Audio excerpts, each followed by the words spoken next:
I heard about Ecuador in 1999 and began to research it at that point. Lita heard about it from you when we got together, because I didn't know him back in 1999, and he heard about it, I think, mostly through International Living, right.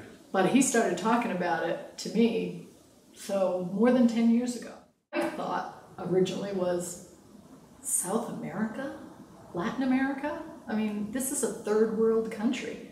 Why would I want to live in a grass shack on the beach, which is kind of what my misconception was.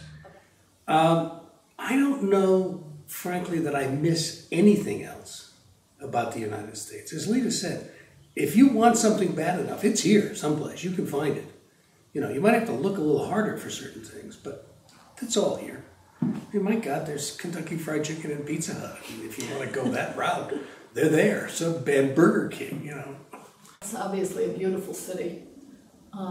It's a big enough city to have all the amenities that my spoiled American soul wants to have. Everything from first-run movies and, you know, grocery stores and shopping, whatever you're looking for. Obviously, nice apartments, you know, nice quality of living. At the same time, there's the fabulous indigenous markets. I mean, just everything about the city, the physical aspects of the city were very appealing, and obviously the climate. That's it. It's the climate, it's the weather. I love the weather. Exactly. Neither one of us likes either too cold or too hot. And Cuenca's just perfect.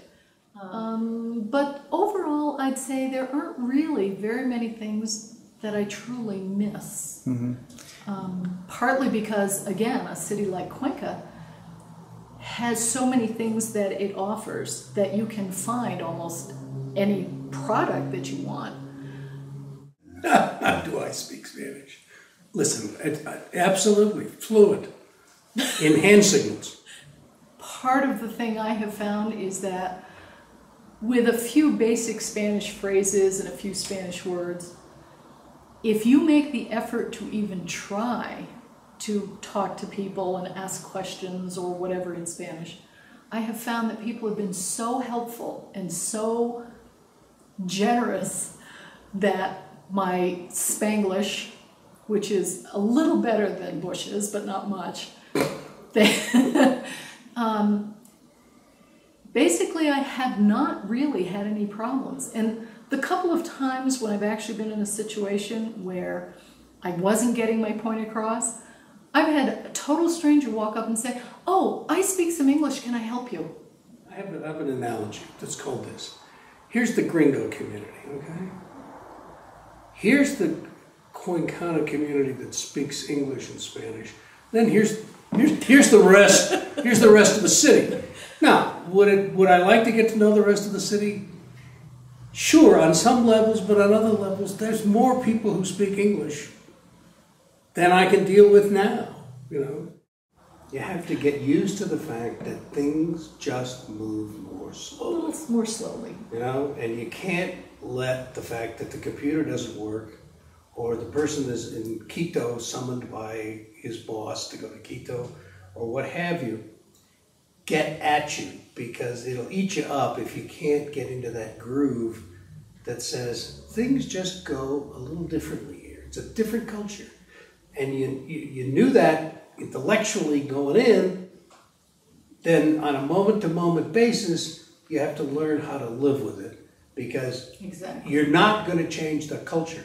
The culture's going to change you. Right. And you might as well accept that and go with it. We own a condominium at the beach, as well as this condominium here. It took a while. Again, as Bush had said before, time is one of the things that you have to adapt to, that things move a little slower, it takes a little longer. I'm a very impatient person. I used to go, no, I just sort of go, we have clear title, no problems. It was actually easy to buy the properties. That isn't an issue. It was resolving some of the title issues at times that were a little frustrating. But again, once you recognize, there is a word in Spanish that I think everyone in the world knows, mañana, meaning tomorrow. What I have learned is that mañana doesn't necessarily mean tomorrow, it just means not today. Later. Or later, exactly. Once you understand that and you accept that, everything's pretty straightforward and pretty easy. Moving from a country like the United States, where the cost of living is, shall we say, fairly high, we basically have seen prices go up here in Ecuador, but then they're going up everywhere. There is a certain amount of inflation here. But I would still say that overall, the cost of living here is somewhere around 25 to 30% of what it would cost me to live in the United States.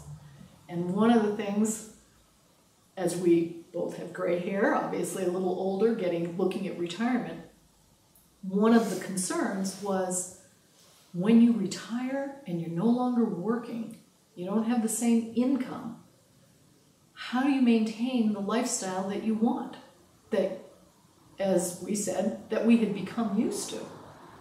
Here, that's not an issue for us. Right.